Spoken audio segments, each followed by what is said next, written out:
Bonjour à tous, je m'appelle Ariane, je suis thérapeute et hôte de ce podcast. Pour cette nouvelle édition d'Hypnose et Conversations thérapeutiques, j'ai décidé d'explorer avec vous différentes voies et méthodes de compréhension et guérison de l'anxiété. Je vais donc à la rencontre de disciplines, de personnes explorant au quotidien le lien entre le cerveau, le corps et l'esprit. Je propose des séances en visio et en présentiel pour vous aider à changer d'angle de vue, à poser un regard différent sur ce que vous nommez encore aujourd'hui blocage, problème et même symptômes. Pour en savoir plus, rejoignez-moi sur mon compte Instagram, Ariane Hypnose. Bonjour à tous, je voulais absolument proposer un épisode sur le toucher et plus particulièrement sur l'art du massage. Qui de mieux que David, mon invité, pour en parler avec passion. Nous abordons ensemble sa pratique des arts martiaux, du massage, mais aussi tous les enseignements et les apprentissages qui en découlent. C'est absolument fascinant. Une conversation sans filtre et avec une bande son, une ambiance son digne de Marseille. Vous entendrez une musique douce parfois, le passage de voiture, nos rires, c'est authentique et très simple.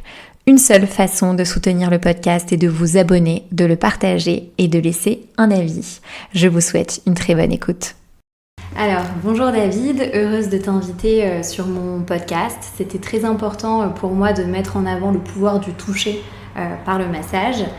Selon mon angle de vue et suite à certains événements de notre vie plus ou moins difficiles et ou traumatisants pour nous, je pense que la thérapie par la parole ne peut être suffisante, d'où l'importance d'avoir une vision globale corps-esprit.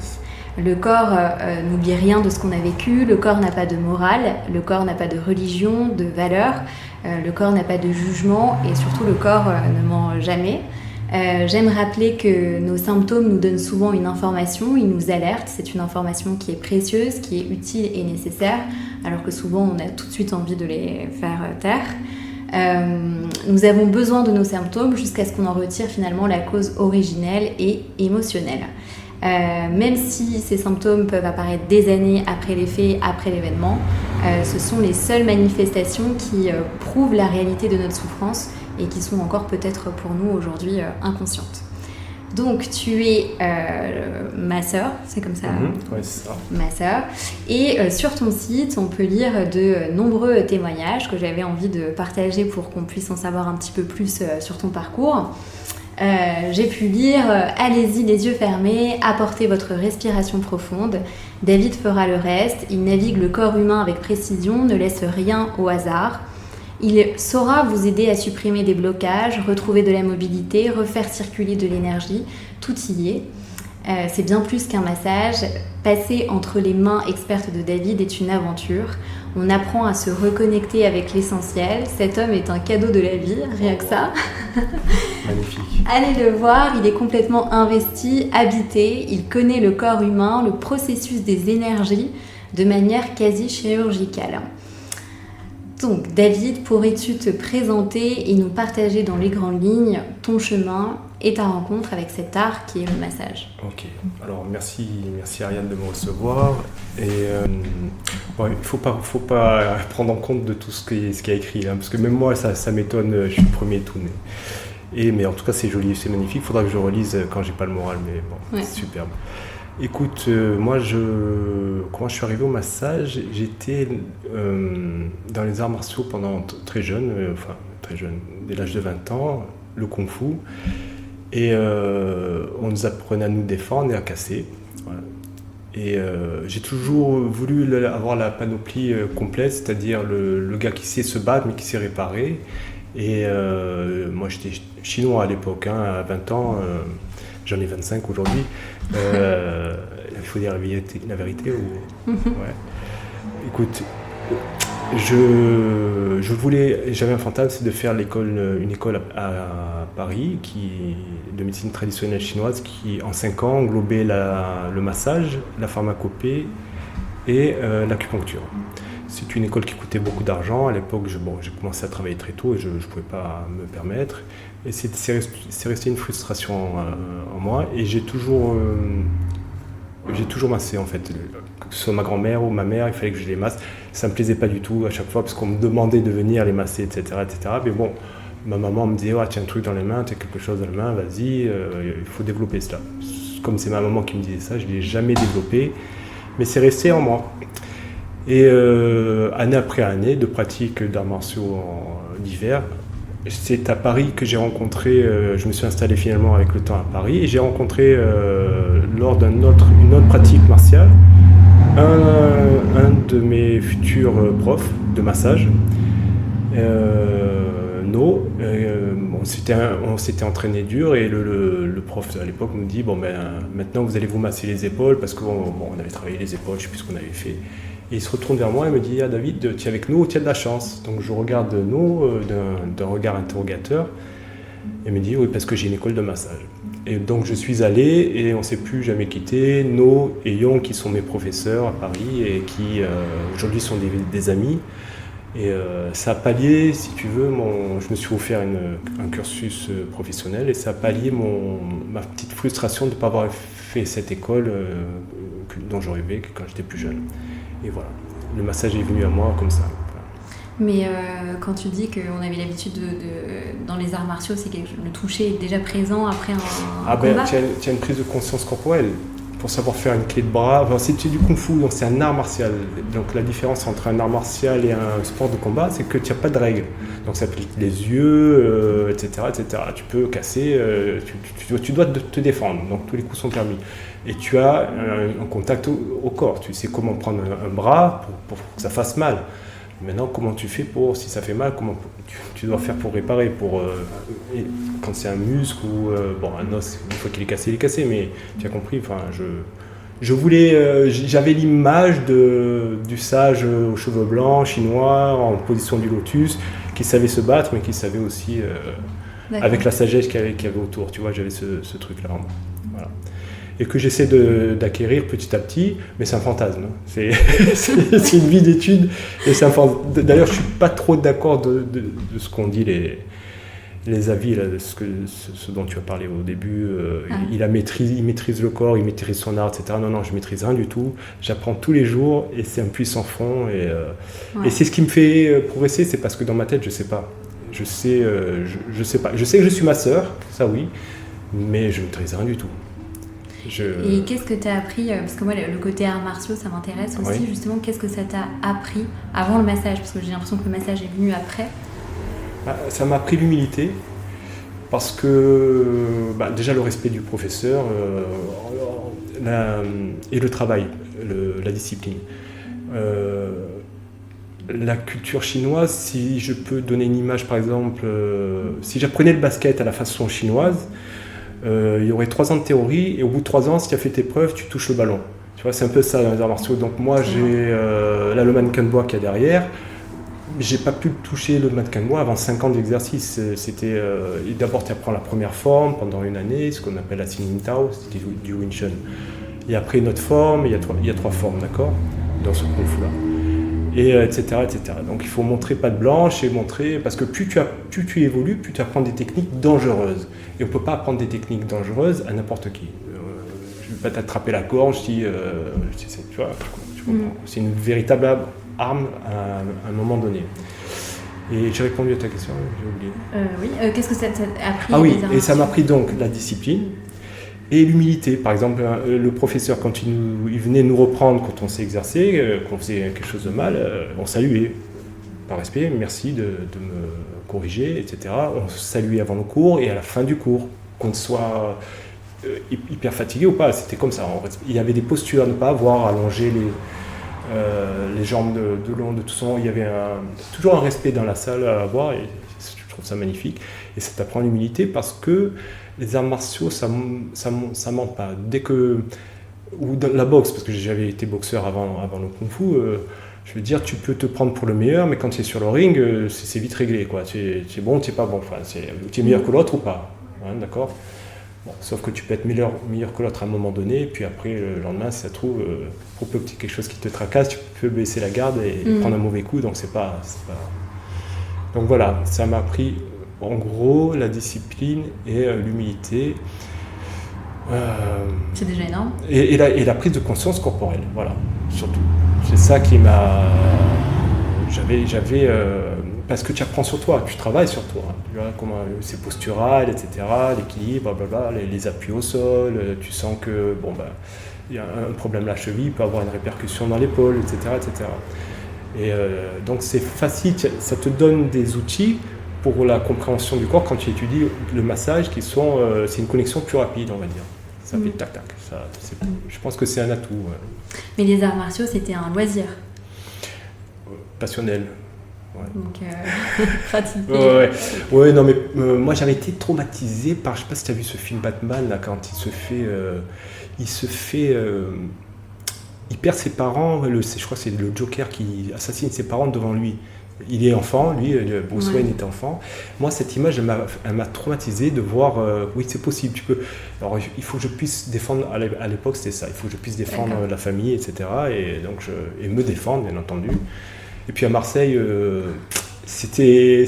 à l'école, il fallait c'était ça, à la récré, il fallait qu'on montre patte blanche, comme je dis, il fallait qu'on envoie, quoi.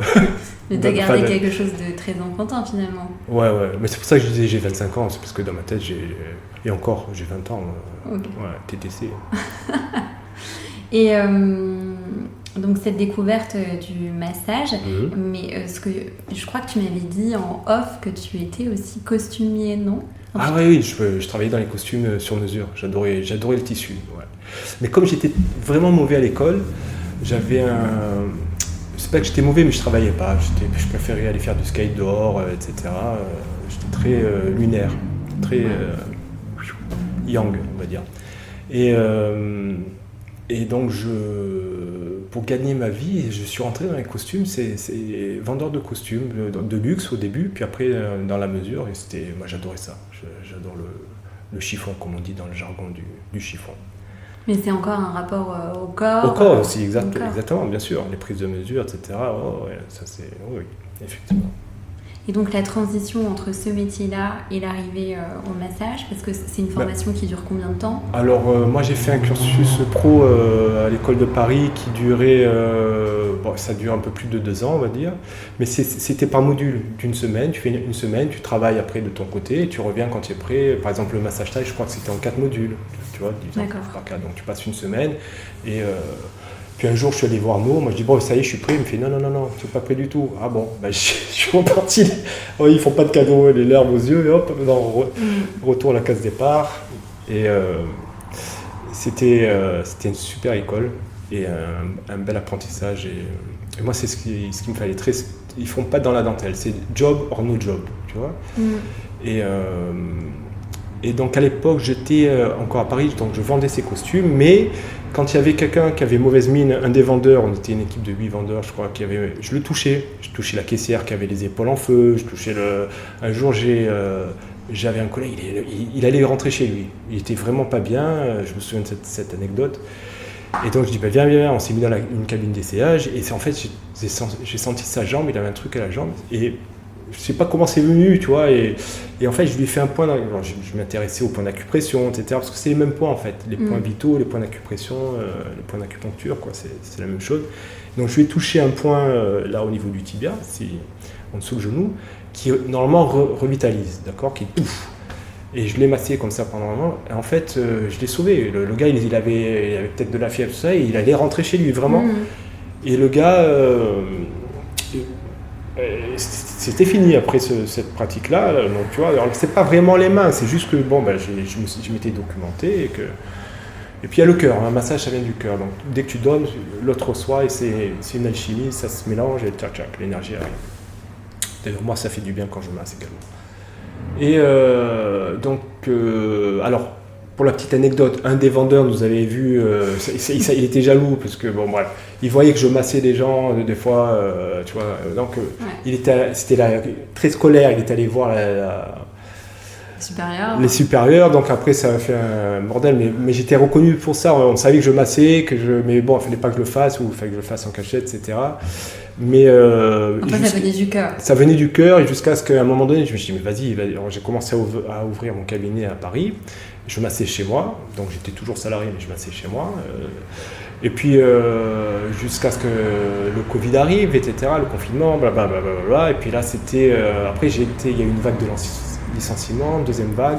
J'étais dedans et c'était magnifique parce que je pouvais vivre que de mes massages. Et ça voulait dire, est-ce que je reste à Paris? Est-ce que je continue à m'ancrer à Paris? Mais moi, en tant que Marseillais, je me dis non, ça y est, il faut rentrer là. La plage, etc. Il vaut mieux recommencer au soleil, hein, c'est Aznavour qui l'a dit. Donc j'ai recommencé à zéro ici et en 2021 j'ai tout recommencé à zéro, ma clientèle, etc. Et depuis j'ai ce cabinet là qui a son rythme de croisière et doucement on progresse. Voilà. Et c'est une bénédiction de vivre vraiment de sa passion. Quoi. Voilà. Et comment on progresse en massage justement? En massant.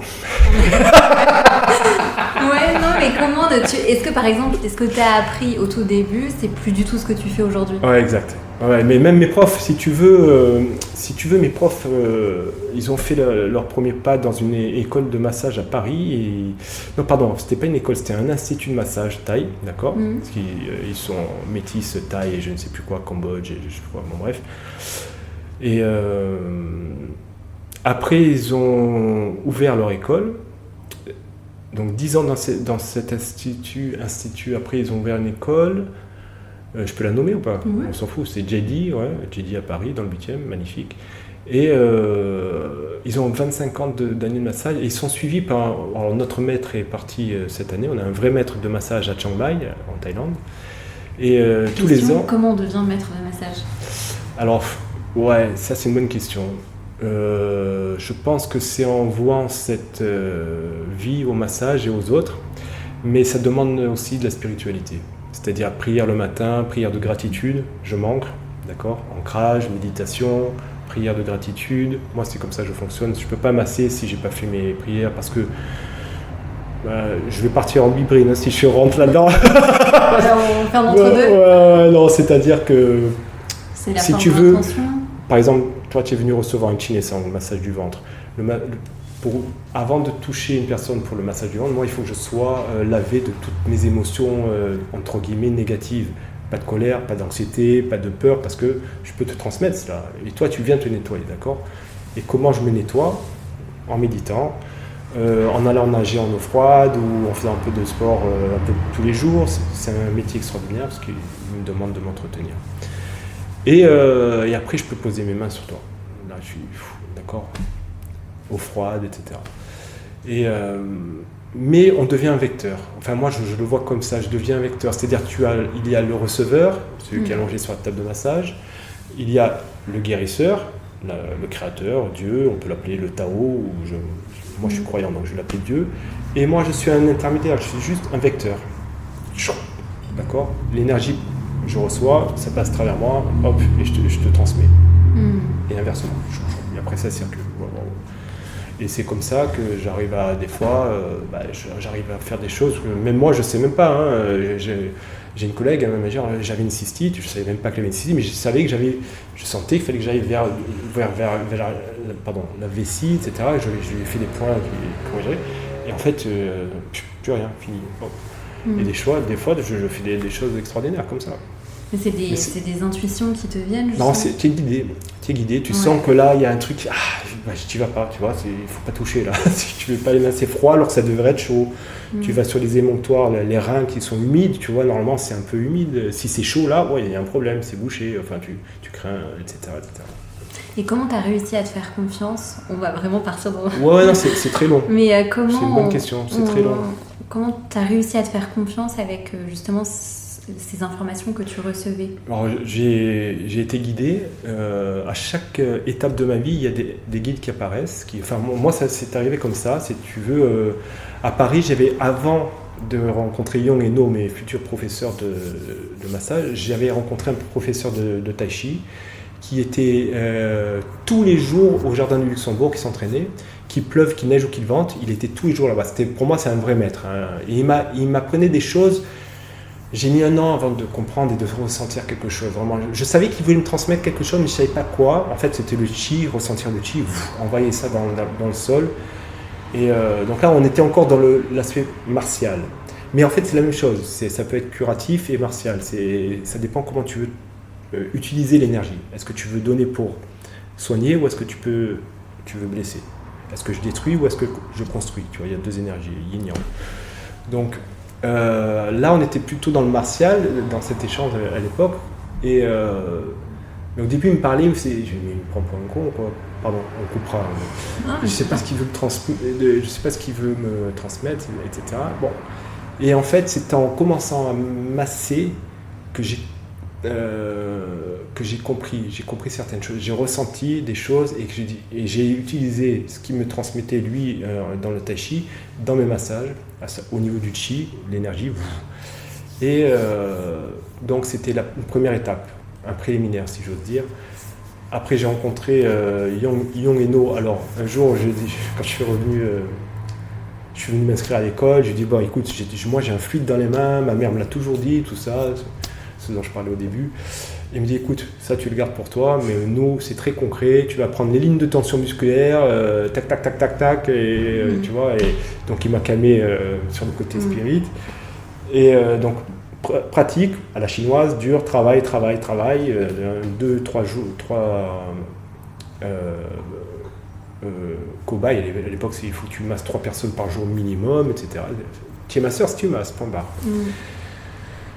Et après eux, j'ai rencontré un ostéopathe équin que j'ai vu il n'y a pas longtemps parce j'avais une douleur, il me l'a enlevé au genou. Alors lui, c'est un ostéopathe extraordinaire. Alors comment tu le rencontres si ostéo équin? Il est alors pour les chevaux, donc, ostéopathie pour les chevaux. Et lui, je l'ai rencontré, je faisais du swing à l'époque, je dansais. Et en discutant comme ça, il n'y a pas de hasard, ça c'est les connexions se créent. Blablabla, ok. Et c'est lui qui était en demande sur le moment de la rencontre. Il me dit Dave, si tu veux me masser une planche de bois, je suis ton homme, j'en peux plus là.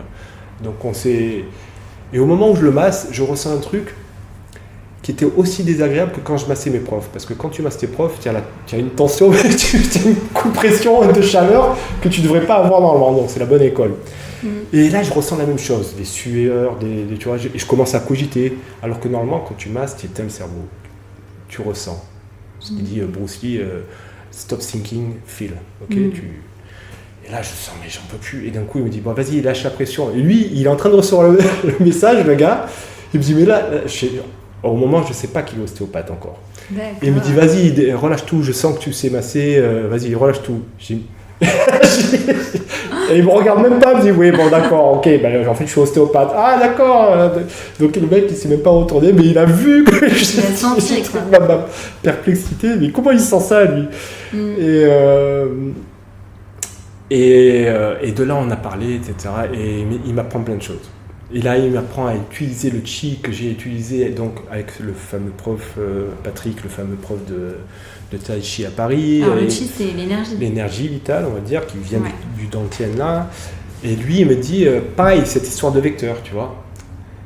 Tu deviens un vecteur, relâche, ouvre la porte de vie derrière Migmen, le chi Dantian, tu ouvres tout ça. Et tu t'effaces, tu deviens un vecteur et tu masses, tu ressens, tu masses, ce que n'arrêtait pas de me répéter Yong et No, mes professeurs, mais il faut passer par des étapes, des erreurs, etc. pour comprendre, il faut y aller, quoi. Voilà. Et ça met... et encore, je sais rien, je suis débutant, je débute tous les jours, et même eux n'enseignent pas aujourd'hui le massage qu'ils m'ont enseigné moi au début. C'est une autre école, quoi, j'ai envie de dire, parce qu'ils évoluent toujours. Voilà. Mais tu as ton massage déjà avec tu les appelles comment, les clients? Oui. Tu as tes maîtres? Alors on avait un maître. Alors Yong et No, pour moi ils sont pas maîtres encore, ils sont professeurs. Il y a des étapes. Je pense que tu es maître si tu as fait ça toute ta vie, vers 70 ans, quoi, si tu arrives encore à masser ou à transmettre. Mais là on est jeune, on est trop jeune encore, il faut y aller encore. Non, je pense qu'un maître de massage, il va directement un peu à la façon ostéopathie, il va directement au problème et il soigne. Je pense que tu es maître quand tu soignes, tu vois. Et moi, je soulage. Et encore, des fois, non. Je pense que, voilà. Alors, nous, on soulage et lui, il guérit. Ok ? Le créateur. Voilà. Tu as différents massages. Tu en proposes combien aujourd'hui? Alors j'avais une belle carte de visite à mes débuts, c'est-à-dire que quand j'ai fait le cursus professionnel, je faisais de la réflexologie plantaire, je faisais 2 types de massage thaï, le Nuat Boran habillé, je faisais le massage taille à l'huile aussi. J'avais fait un stage d'ostéopathie faciale, etc., Chine Sang. Bon bref, j'avais, tu vois, j'étais le camion de pizza qui faisait des sushis etc. Et j'ai tout épuré parce que le massage taille demande une vie d'étude selon mon analyse, et ça suffit. Mais le massage Chine Sang complète bien le massage taille, je trouve, et j'aime beaucoup ce massage qui me prend beaucoup plus d'énergie alors qu'il est moins fatigant normalement, mais il m'épuise. Tu es dans les viscères, quoi. Donc là c'est directement l'émotionnel, tout ça, tu te prends tout dans la vague dans la tronche, quoi, le tsunami. Mais tu sais surfer. Voilà, j'apprends à surfer, exactement. Bravo, merci, voilà, c'est ma fête. Et donc j'ai épuré ma carte de visite. Maintenant, je préfère ou l'un ou l'autre, ou le Chine Sang, ou que le massage taille, mais je trouve ça bien, les deux, et je pense que je vais m'en tenir là. Et peut-être qu'un jour, je ferai que parler comme maintenant, ou j'écouterai, je passerai à la thérapie. Voilà. Mais j'ai une question sur ta préparation avant de recevoir une personne pour un massage. Qu'est-ce que... Alors, il y a une discipline que tu as pour justement prendre soin de ton corps et de ton esprit. Mais est-ce qu'il y a une préparation spécifique avant de donner un massage ? Ouais, l'ancrage, bien sûr.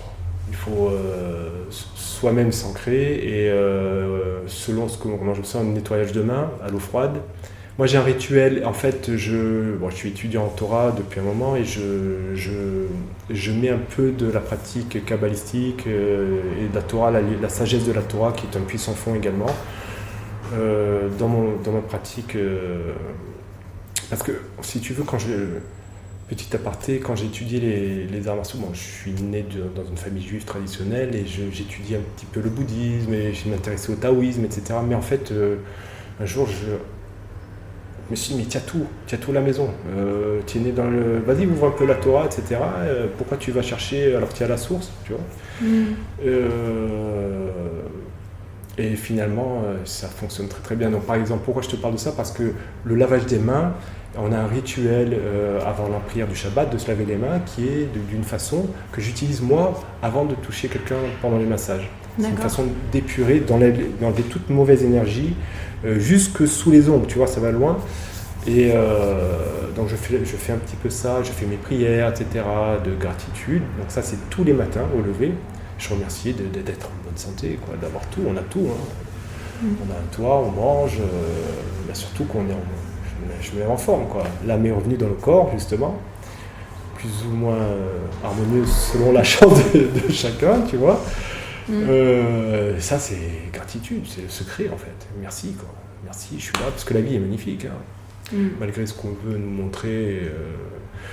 C'est vrai que ça fait moins d'audimat que on me dit toujours le monde des bisounours, le monde des bisounours. Ouais. Mais c'est vrai que on est dans un monde de bisounours, il suffit de se mettre dans l'eau froide, dans l'eau, dans la mer, ou en montagne, ou en forêt, ou d'aller voir un cheval, et tu es dans le monde des bisounours, parce que c'est l'énergie, la vibration divine de la création, quoi, elle est là, quoi, c'est magnifique. Et on est dans un... donc, je reviens à ce que je disais, pardon, je m'éloigne.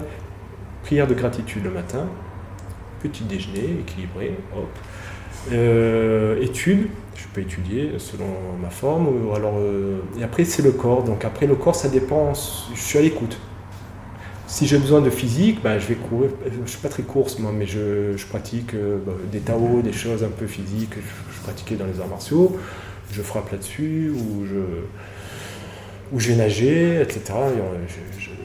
J'ai choisi ce quartier exprès parce qu'il y a la mer à côté. Et ça peut être après très spirituel, donc méditation plutôt, et étirement, tout ça, tu vois.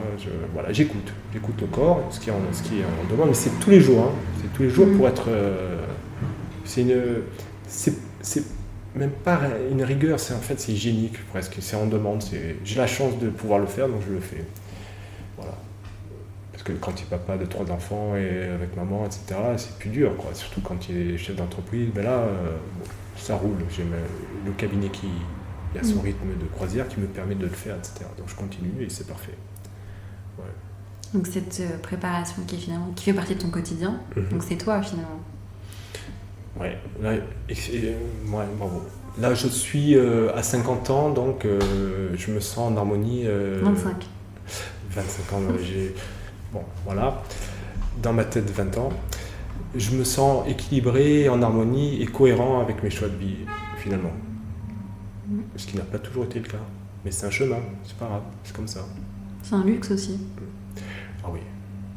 Oh, oui, c'est bien. Mais c'est un luxe, mais après, il suffit que je dise ça, peut-être que je trébuche et je perds l'équilibre, tu vois, c'est pas grave, tu remontes, tu recommences. Voilà. Alors moi, j'aimerais bien je vais y arriver, on se centre un petit peu plus sur le massage Chin et Tsang, puisque, comme tu le disais tout à l'heure, c'est quelque chose de viscéral. On dit souvent que le ventre, c'est le deuxième cerveau. Moi, j'aimerais bien justement, avec toute ta pratique, toutes tes observations, toutes tes expériences, ce que tu as pu observer avec ce massage-là. Ce que j'ai observé, c'est la souffrance des gens. Ça me saute aux yeux. Déjà, alors il y a une sensation que je sens. Le gars, il est devant la porte, je le sens arriver. Dès que j'ouvre la porte, c'est comme les salles d'avion, tu as la bouffée d'air frais qui te. Et là, c'est pareil. Quand c'est la colère, je le sens. Après, les autres émotions, non, moins, mais la colère, je la sens. Et alors, dès que je touche le ventre, c'est confirmé, quoi. Je sais. Ça touche tel organe.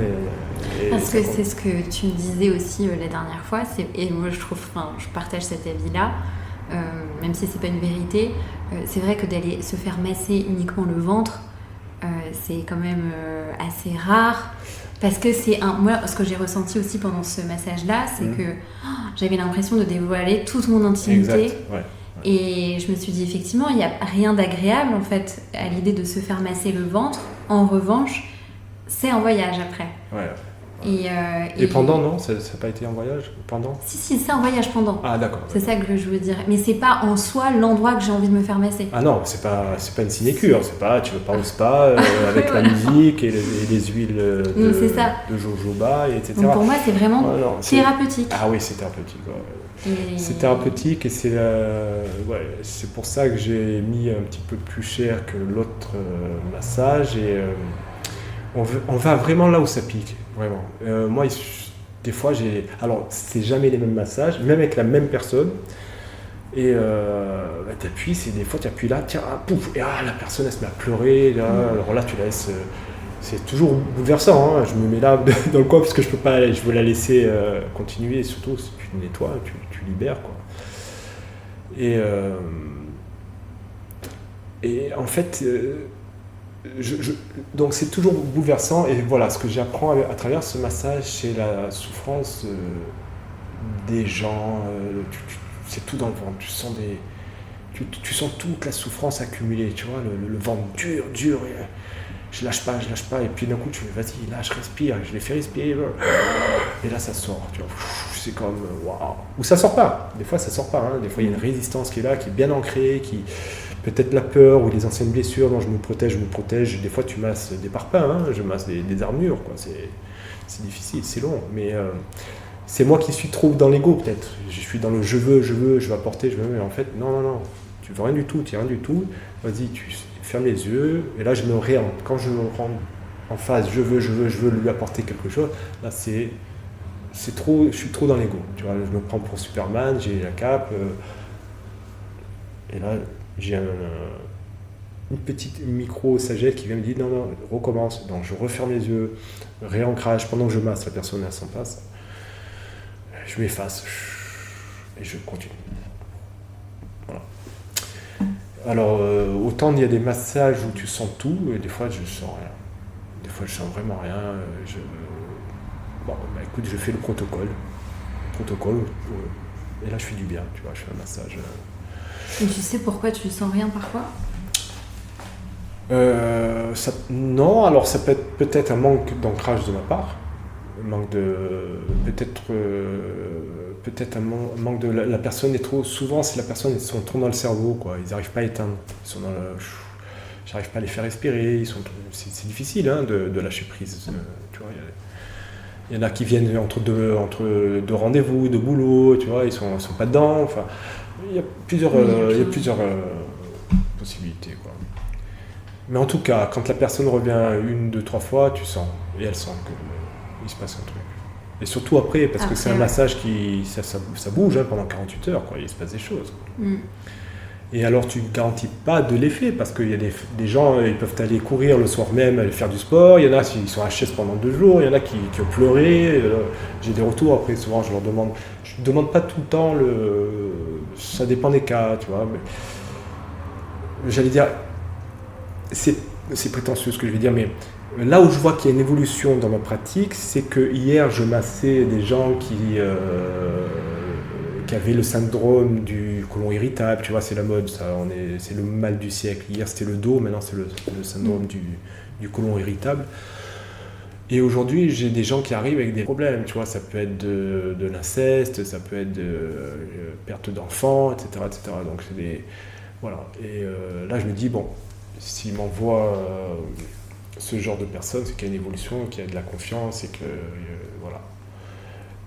Et donc, quand j'ai face à un cas assez lourd comme ça, là je prends des nouvelles 2 jours après, post-massage, et j'interroge.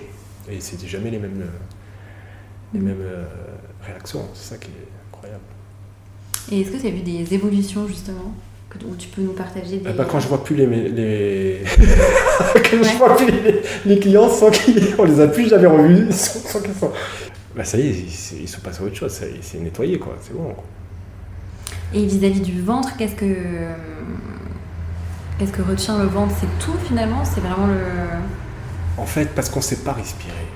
Oui, c'est vrai. Le secret, c'est la respiration, c'est-à-dire je me sens... Quelqu'un me parle mal dans la rue, d'accord? Bon, déjà, si tu parles mal dans la rue, que ça te travaille, c'est que tu laisses de l'espace à cette personne que tu ne connais pas, dans ton cerveau, à te blesser, tu laisses de l'espace. Tu ne devrais même pas avoir d'espace, tu vois. Je veux dire, une souris, quand elle dit au lion, je vais t'éclater la tronche, bon, mais c'est un lion, il ne va pas répondre, tu vois, c'est un lion. Pareil, quand tu es dans la rue, tu ne devrais pas avoir d'espace émotionnel, tu vois, par des embarras, des choses... blessante. Mais on va dire que c'est le cas, tu es blessé par une altercation, je ne sais quoi, et tu prends dans le ventre. Pourquoi tu prends dans le ventre? C'est central émotionnel, boum, c'est ici. Le diaphragme se bloquait, tu respires plus, tu es en apnée, et tu ressasses en plus. Ouais, il m'a dit ça, et j'aurais pu lui répondre ça, blablabla, tu vois, on connaît ça, tu vois, et pourquoi j'ai pas dit ça, voilà, surtout avec la famille, ils sont très faciles. Parce que là, je fais le beau devant le micro, tout ça, je parle. Tu vois, je peux parler de mes méditations, tout ça, de mon ancrage, mais il y a toujours la famille qui est là pour désancrer, te déstabiliser. Est-ce qu'elle n'est pas là pour ça aussi? Exactement, bravo. Ouais. C'est un super outil, la famille, c'est un super baromètre. Tu sais, quand tu es avec la famille, tu sais où tu en es, vraiment. Eh ben, je peux te dire qu'il y a du travail. Quand même, c'est la famille. C'est la famille. Bon, donc, le diaphragme se bloque. Je respire plus. C'est les épaules qui vont prendre le relais, parce que quand lui, le muscle de la respiration il est immobile, il faut laisser de l'espace au poumon pour quand il ingère l'air, l'oxygène. Il faut qu'il les remplir les poumons, sinon tu tombes, quoi. Donc c'est tous ces muscles-là, les scalènes, le scom, etc., les trapèzes qui vont surélever la cage thoracique pour recevoir l'oxygène. Mais c'est pas leur rôle, donc ils sont surmenés, après torticolis, etc. Donc le secret, c'est, vas-y, inspire, force l'inspire. Tu forces le diaphragme à descendre, de toute façon il va revenir. Il va revenir, c'est un muscle, on prend sa posture initiale. Allez, respire, calme, arrête le cogito, ça sert à rien. Éteins. Alors, tu peux pas arrêter vraiment le cogito, mais tu peux l'orienter. Toujours, moi je dis, orienter votre pensée toujours vers la lumière. Le monde des bisounours, oui madame, le monde des bisounours. Pense aux chevaux, tiens un chat, pense à ton chat, à ton petit qui vient de naître, etc. Vas-y, retourne vers la lumière, ne va pas vers le dark, côté obscur, comme il dit. Après, je suis d'accord avec ce mode de pensée, mais le dark fait aussi partie de la vie. Tu vois ce que je veux dire, c'est que si finalement tu veux refuser le dark complètement, tu refuses une partie de la vie. Il y a du dark dans la vie. Exactement, c'est pour ça que dans le yin-yang, il y a j'allais dire le logo, ouais. Tu vois, il y a un peu de côté symbole. Dark, le symbole de côté yin dans le yang et inversement. L'idée, c'est pas de les réfuter, mais d'orienter tes pensées, de pas s'en abreuver. Parce que tu peux te nourrir du côté dark. Tu vois les poètes maudits, quoi. Ah, le spleen, je suis malheureux, je me saoule la gueule. J'étais comme ça, hein. Je viens de là, moi, du côté dark, quoi. La guitare, vas-y. Mais en fait, la lumière, ça fait du bien, quoi. La lumière. Donc, j'ai eu de la chance. C'est peut-être aussi parce que tu es passé par le dark que tu as pu... Je suis d'accord, mais si tu veux, si demain j'ai des enfants, je lui dis attention, le dark ça pique, parce que tu peux ne pas t'en sortir aussi du côté dark, tu peux rester là-dedans. Je veux dire, l'alcool, la drogue, on voit les dégâts, quoi, tu vois, j'apprends rien, quoi. Donc, quand il y a de la chance de pouvoir se sortir de là indemne, plus ou moins, vas-y, encore une fois, gratitude, merci. Et là, tu profites de la vie. C'est quoi profiter de la vie ? Je profite de la vie, quoi. Je suis heureux. J'offre un sourire, je transmets une lumière, tu vois.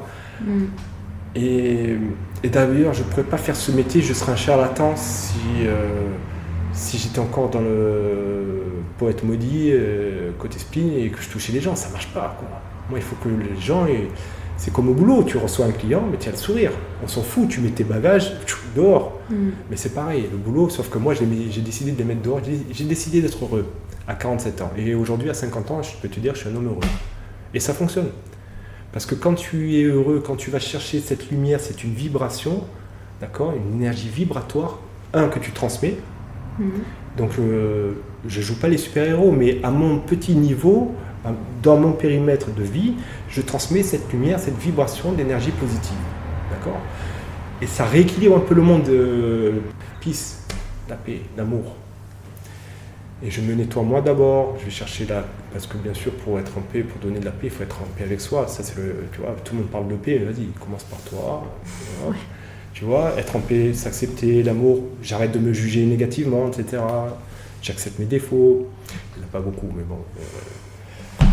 Mais après, on est beaucoup en guerre contre nous-mêmes, tous, beaucoup. Mais parce que c'est confortable. Pourquoi c'est confortable ? Parce que ma mère elle a toujours été anxieuse, donc je suis anxieux. Ok, mon père elle a toujours mal parlé à ma mère. Ok, d'accord. Ouais, mais ta mère elle s'est pendue. Ah ouais, c'est vrai. Bon, moi je changerai pas, tu vois. Non, vas-y, tu n'es pas condamné, change. Mais ça vient de toi le travail, ça ne va pas venir tout seul, tu changes. J'ai décidé d'être heureux. Je vais encore une fois vers les choses qui me font du bien. Et quand tu décides de transformer cette énergie, bizarrement, tu attires les gens qui font le même travail. Pourquoi ? Et les situations. Et parce que moi, je vais plus supporter quelqu'un qui va me parler négativement de moi, parce que moi, je ne m'autorise pas, à me parler négativement, je ne m'autorise plus. Je sais que j'ai des défauts, je sais que j'ai ci, je sais que ça, mais c'est pas grave. Soit je l'accepte parce que je peux pas le changer, c'est physique par exemple, je peux pas le changer. Soit si c'est changeable, je travaille. Je parle mal en anglais, je prends des cours d'anglais. Tu vois, il y en a des exemples. Mais je me conforte plus dans je suis pas une victime, quoi. Je suis plus, je suis comme ci, je suis trop comme ça. Non, c'est fini ça. Donc maintenant, si toi tu viens me montrer du doigt parce que je suis trop comme ci, hop, allez salut. Je m'éloigne, et hop, vers la lumière. Et ça marche. Ça marche, j'ai pas trouvé ces lumières dans bien-être.com, hein. C'est vraiment une expérience de vie, je peux te dire, ça fonctionne. Et aujourd'hui, tu as vu tout à l'heure, quand tu es rentré, j'ai entendu l'oiseau, j'ai voulu absolument... Et d'un coup, tu te rapproches à la vie, et un chant d'oiseau, ça a une autre impact sur toi, sur ta vie. C'est la vibration, un souffle, le vent, etc. D'un coup, là, je profite de la vie. Maintenant, pour moi, c'est ça, profiter de la vie. C'est plus l'épicurisme, l'hédonisme, tu vois, là, je m'en fous, on n'a qu'une vie, allez, rock'n'roll. Non. Déjà, c'est pas sûr qu'on n'ait qu'une vie. Moi, ça, c'est au contraire, je suis convaincu du contraire. Et en plus... Je peux te poser la question de pourquoi tu es convaincu du contraire ? En fait, il n'y a qu'à lire les morts cliniques. Ouais. Tu vois, les gens qui reviennent, il y a tout. Et alors, c'est pas des... tu peux prendre des livres, mais c'est des scientifiques, hein, si tu veux. Même les plus sceptiques des scientifiques, ils te disent, ah ouais, mais là, c'est pas des hallucinations. Quand le gars, il te dit, j'ai vu ça, j'ai ça. Et parce que quand tu pars, ton âme, elle quitte le corps. Il y a une perception qui est différente de quand tu es sur Terre, d'accord ? C'est-à-dire que tu vois les choses avec précision. Alors, la communication, elle se fait par télépathie, donc tu entends, mais tu parles plus, mais... et il y a toujours cette lumière blanche, c'est toujours les mêmes... avec des anecdotes différentes, mais c'est toujours là le même refrain, et ils te disent, ouais, mais il y a un truc après, quoi, c'est comme ça. Ils te disent, donc ça, c'est scientifique. Même les scientifiques qui te disent ça, ils ont même réussi à mesurer la chaleur de l'âme. Ils se servent même d'un truc qui, selon la mort plus ou moins violente du défunt, ils arrivent à mesurer est-ce que l'âme est encore là ou pas avec la chaleur. Ouais, non, ça va loin les études. Ils s'en servent aujourd'hui, ça, tu vois. Donc la vie après la mort, tu t'achètes n'importe quel bouquin et tu verras quoi. Et moi, il y a quelque chose qui me guide depuis toujours et je pense qu'il m'a aussi beaucoup sauvée parfois, c'est la curiosité. Ah oui. Je suis d'accord, parce que j'ai eu dans ma famille, ils ont tous eu le bac, tout ça. Je voyais mes cousines, j'ai grandi avec mes cousines germaines qui étaient brillantes. Elles sont toujours brillantes, une qui est... Bon, bref. Et moi, j'ai même pas eu le bac parce que dans ma tête, j'étais pas capable d'avoir le bac, etc. J'ai toujours eu un petit complexe d'infériorité. Mais encore une fois, ce défaut-là a été nutritif. C'est-à-dire que c'est grâce à ce complexe d'infériorité que j'ai appris par moi-même et que j'ai voulu apprendre jusqu'à ce jour, jusqu'à ce que j'apprenne que le cerveau humain n'avait pas de limite pour l'apprentissage. Jusqu'à la fin de ta vie, tu peux apprendre. Mais ça, c'est... Merci. Merci mon Dieu, c'est un cadeau inestimable, tu vois, quand tu peux apprendre encore et encore et encore et encore, non-stop, c'est génial. Tu peux travailler la musique à 70 ans si tu as envie d'apprendre le piano, tu vois, ou apprendre, je sais pas, la science, etc. Ouais, donc effectivement, la curiosité, apprendre, écouter, et quand tu travailles l'humilité, tu sais que tu peux apprendre de n'importe qui. J'apprends de toi, j'apprends du bébé qui est en train d'apprendre à marcher, j'apprends de ma sœur. Ma petite sœur, elle me donne des leçons de vie extraordinaires. Et voilà, curiosité. Et tu te vois comment qu'est-ce que tu imagines pour la suite de ton activité? Alors, que tu t'imagines c'est très dur à répondre. Alors, la transmission, oui, parce que je pense que tu apprends, encore une fois, tu apprends beaucoup quand tu transmets. Mais j'apprends cette fameuse école de ce qu'on appelle la pleine conscience aujourd'hui, au jour le jour. Donc je sais même pas, c'est vraiment au jour le jour. C'est très vertigineux cette école-là parce que j'économise pas pour demain par exemple, tu vois. J'apprends vraiment à travailler au jour le jour et à profiter. Quand je cuisine, j'épluche une carotte, je suis avec ma carotte, tu vois. Je me douche, je suis avec mon corps, je me douche, je pense pas qu'est-ce que je vais faire. C'est pas facile, hein, mais donc vous projetez dans... Et puis je pense que ça ne sert pas à grand chose parce que tu sais pas. Et ça ouvre plusieurs portes. Mais tu as des envies L'envie, ça serait la transmission. Ouais. J'aimerais bien transmettre. Ouais. Mais pour l'instant, en fait, non, la première envie, ça serait vraiment de grandir et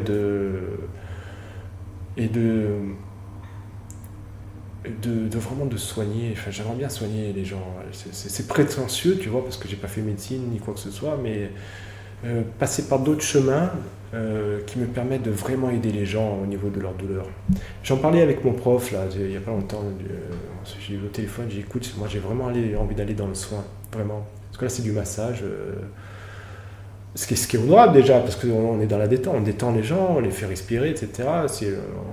Mais moi j'ai envie de me diriger. Encore c'est moi-je, peut-être que tu es prédestiné à autre chose, tu vois. Donc il ne faut pas être souvent dans le moi-je. Mais c'est vrai que si tu me posais la question là, j'aimerais être confirmé dans le soin, que mon massage soit confirmé dans le soin, vraiment. Et puis après dans la transmission et former des gens. Ouais, voilà. Et pourquoi guérir à tout prix et pas forcément guérir en fait parce que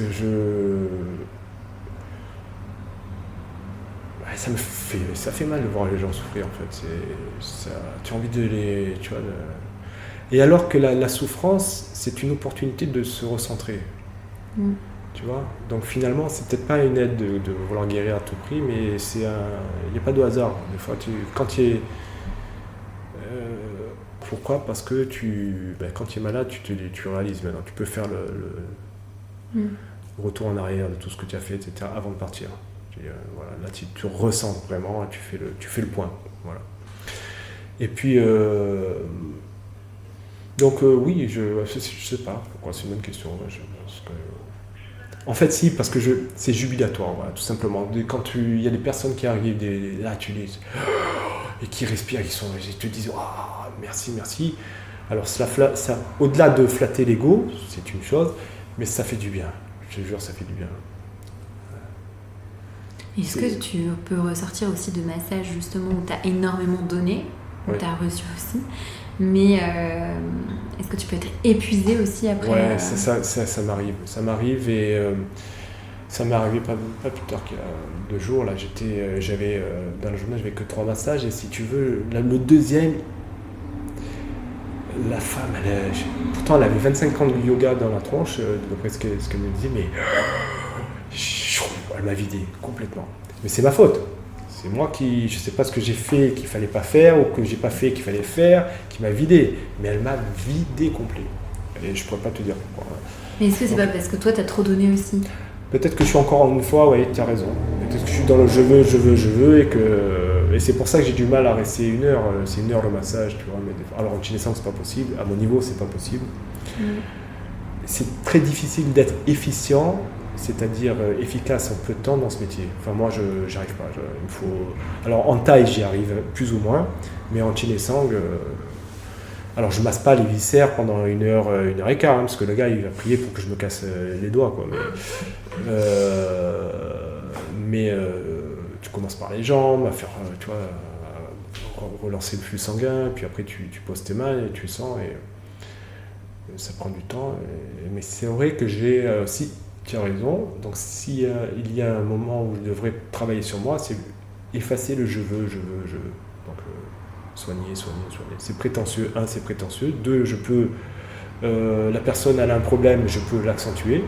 Donc ça, j'ai eu cette discussion il n'y a pas longtemps, c'est marrant, avec un de mes profs. Il m'a dit, donne-toi les moyens. Ce que je dis, quand tu as envie d'un truc, donne-toi les moyens. Prends des cours d'ostéopathie, prends des cours de médecine, etc. Ouvre des bouquins. Voilà. Et comment tu fais quand, par exemple, tu as cette journée, tu as un massage entre les deux et tu ressors ça, c'est lourd. Ouais, ça m'arrive quand j'ai rien, j'ai 1 heure de battement, si tu veux. J'ai des bouquins, je lis, je médite, j'en profite pour faire un truc sur internet parce que c'est de la communication, il faut faire élire ça, il y a toujours des choses un peu reloues, mais surtout j'attends, je vais pas me mettre, j'enchaîne pas avec la personne, genre je sais pas, je remplis ma feuille d'imposition, comme on l'a fait tous il y a pas longtemps, je vais pas toucher quelqu'un de suite après, tu vois, l'énergie des chiffres, non, j'arrête minimum 1/4 d'heure avant. Je me lave les mains, encore une fois, méditation. Bon, je me réancre. Voilà, tu es là pour tu vois, un peu de Palo Santo, de sauge blanche pour nettoyer la salle, j'aère, etc. Tu vois. Énergie vibratoire, toujours. La salle, moi, et après je peux recevoir. Et c'est pour ça que ça se sent quand tu rentres ici. Non, on se sent bien dans ce cabinet. Ouais. Même si tu entends les voitures un petit peu, mais bon, c'est pas grave. Ça fait partie comme en Thaïlande, quoi. Mais je me disais aussi... Non, je me perds ma question. Oui, je pose souvent cette question s'il y a des contre-indications ou des choses que tu vois dans ton univers, en tout cas dans ta pratique, où il faudrait peut-être faire attention aussi. Tu sais, il y a beaucoup d'extrêmes aussi aujourd'hui. Et c'est un massage, déjà, le Chinesang, où il doit y avoir des contre-indications. Bien sûr qu'il y en a des contre-indications. Déjà, quand la dame est indisposée, elle est dans sa semaine menstruelle, je touche pas, parce que le saignement, là, tu vas accentuer les saignements, etc. Puis je pense que tu n'as pas vraiment envie d'être touché quand tu es indisposé. Non. Je suis obligé de le préciser, ou le port des stérilés, etc. Il faut faire attention, tu vois. Non, mais en tout cas, il y a une difficulté que je rencontre, c'est quand la personne est épuisée. Normalement, je ne devrais pas la toucher. Maintenant, elle est là sur la table de massage, elle a pris rendez-vous, elle a payé, etc. Et c'est difficile de dire, mais si vous êtes épuisé, ne venez pas. Parce que si déjà tu es fatigué, ton corps il va te demander d'énergie pour recevoir ce que je vais t'envoyer, tu vas te ressortir d'ici avec un état grippal. Tu vois, c'est pas bon, quoi. Le corps a besoin d'énergie, on a besoin de repos. Et donc c'est difficile d'expliquer aux gens, venez si vous êtes en forme. Attends, mais mon gars, tu as compris, tu vois ce que je veux dire? Ah non, surtout si vous allez bien, venez quand vous êtes bien. Ouais. C'est difficile de leur dire ça, mais en fait c'est la médecine traditionnelle chinoise et mais surtout que asiatique. Nous, on a plus une approche pas du tout préventive. Exactement. Bien quand on a mal. Et ben voilà, c'est ça. Comme l'acupuncture, c'est un peu tous les mois ou 2 fois par mois, si j'ose dire. Le Qigong, ça serait ça en fait. Un peu. Alors je ne fais pas payer. Je ne vais pas parler de primeur. Je ne fais pas payer la séance comme je le fais, si c'était plus... Mais en fait, la logique voudrait que ce soit des massages préventifs, que tu viennes un peu une fois par semaine, mais une fois toutes les 2 semaines, ou une fois... Et puis ça te ferait du bien, et ça ne durait pas 1 heure, 1h15. Je vais là où...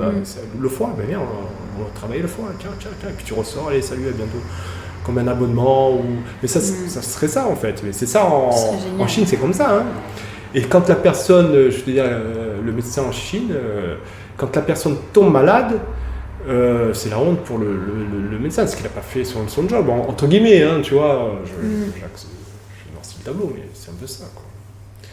Et là, donc voilà, donc la personne elle est épuisée, je lève le pied, mais en même temps, ça me fait... je lève le pied, je lève les mains, je veux dire. Mais j'y vais pas aussi profond que j'aurais envie, mais... Et là, tu te dis, mais alors je suis un charlatan si je vais pas à fond, tu vois, c'est toujours... c'est encore une question d'ego, bref. Donc tu soulages, tu vas... Mais c'est une danse. Un bon massage, c'est une danse. Vraiment. Alors surtout en taille, parce que le viscéral, c'est autre chose, mais le massage taille, c'est-à-dire que d'un coup, tu vas 1h10, il faut que j'arrête là. En fait, tu sens la personne, elle respire. Et toi, tu vas là, tu sais que tu te poses aucune question et d'un coup, c'est l'heure. Ouais. Et on a dansé ensemble, et elle et moi, la personne et moi, on a ressenti un truc, waouh, c'était cosmique, c'était génial. On a kiffé. Et elle ressort en courant et ciao. Non, c'est vrai, c'est génial. C'est vraiment une sensation extraordinaire pour le receveur et pour le donneur. Mais tu penses que finalement, avec ton recul aujourd'hui, t'étais fait pour le massage? Est-ce que tu penses qu'il y a des personnes qui sont plutôt prédisposées quand même? Je pense qu'on l'est tous. Après, comme tu avais les cueilleurs et les chasseurs, tu vois, mais je pense qu'on a tous ça en nous, mais le pouvoir de guérison, il est en nous vraiment. C'est-à-dire que je dois passer par me guérir moi d'abord. Le pouvoir de guérison, la guérison, elle vient avant la maladie. Hein. Elle a été créée avant la maladie. Donc c'est difficile, c'est un concept difficile. Oui. Ça vient de là-haut. C'est compliqué, la guérison. C'est de la Kabbale. Tu as un aperçu du Talmud. C'est du Talmud, c'est pas de la Kabbale. Bref. Et si tu veux... Quand je sais m'occuper de moi, je peux m'occuper des autres, je peux transmettre et écouter. Je sais que, d'ailleurs, le Qigong est né comme ça, c'est-à-dire que c'était moines taoïstes qui, à force de méditation, des heures et des journées entières dans la posture du lotus, ils avaient besoin, de relancer l'énergie, donc ils s'automassaient le ventre, d'accord ? Et force de méditation, ils faisaient la liaison entre le cosmos, entre le macrocosme et le microcosme. Tel organe, telle planète. Bim, bim, bim. Il n'y a qu'à voir la Lune comme tu vois, la Lune, les effets qu'elle a sur nous. Mais on fait partie d'un tout. Unité, voilà. Exactement. Je suis d'accord. C'est ça. Comme le corps et la Terre, tu vois, en fait, les êtres humains sur Terre, c'est un seul corps.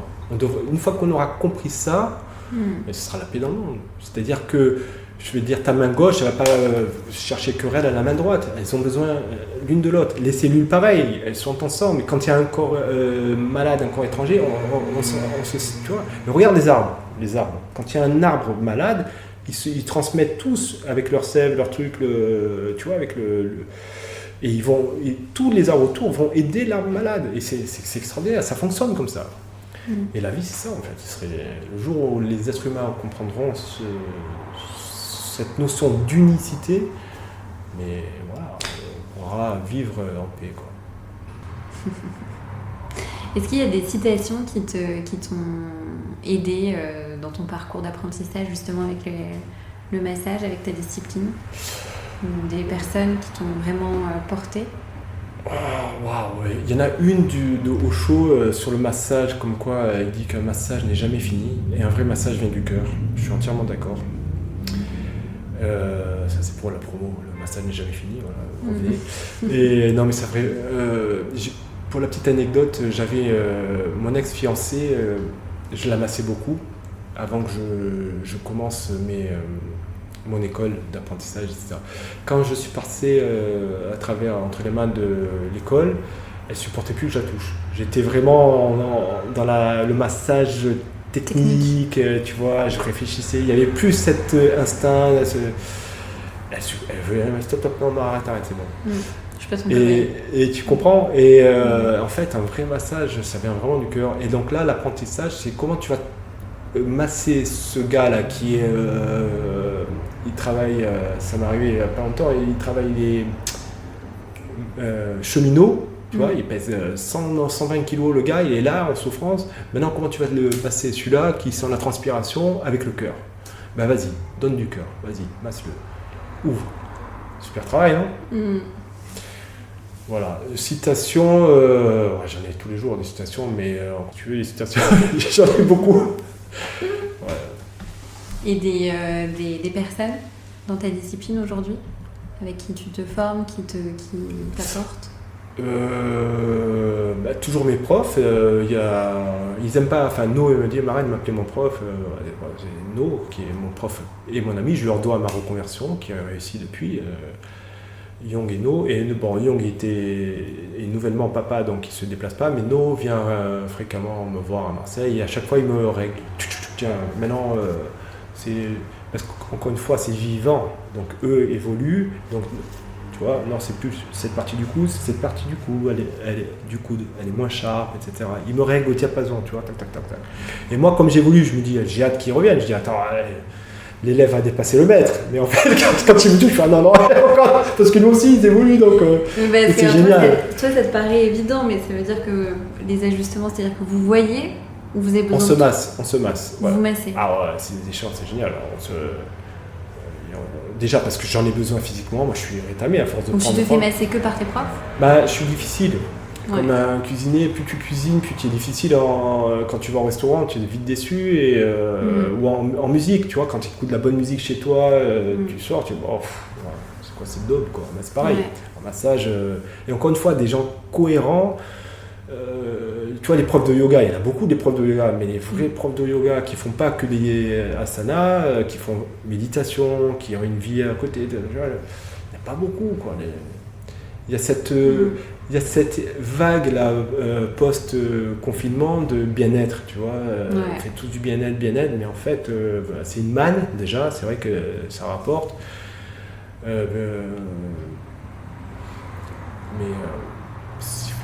il faut d'abord un travail sur soi, ça demande un minimum de cohérence, quoi, tu vois. Bon, bref, je me répète un peu là. Je ne sais pas si j'ai répondu à la question. Et pour terminer justement ce podcast, est-ce que tu as envie de partager quelque chose dont on n'a pas discuté, ou est-ce que tu as quelque chose qui pourrait résumer en tout cas ton approche, quelque chose que tu as envie de partager librement? Comment tu pourrais finaliser Moi j'ai envie de partager une chose, c'est que le bonheur c'est ici et maintenant, et c'est possible, vraiment.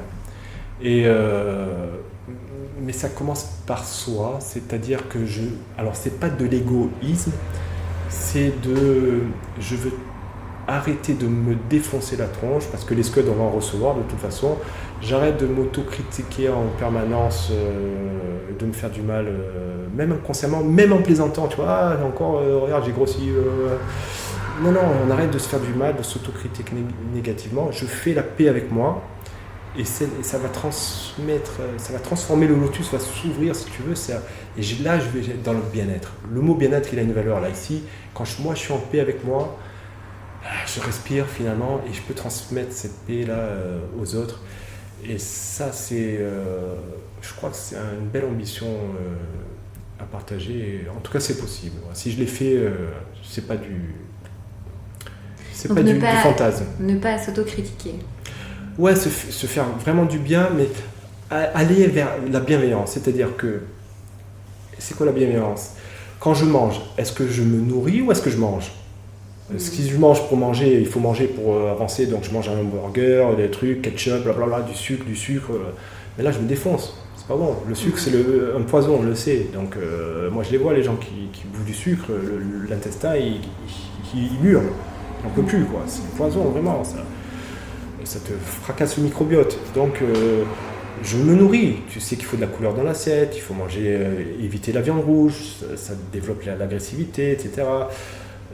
Mange des légumes. Bon, on sait ce qu'il faut. Il faut dormir. Ne culpabilise plus de dormir. Dors, tu es fatigué. Pendant que tu dors, le cœur, il ne s'arrête pas de battre. Il travaille pour irriguer les 160 000 km de vaisseaux, d'artères et de veines. Tu vois, ça. Je prends tes artères et tes veines et je les mets bout à bout. Je fais 4 fois le tour du globe terrestre. Mais pour ça, il faut que le cœur il batte. Il ne s'arrête pas. Donc vas-y, repose-toi. Ne culpabilise pas. Fais-toi du bien. Bienveillance, encore une fois. Tu vois. Je fais du sport. Est-ce que je suis en mode performance?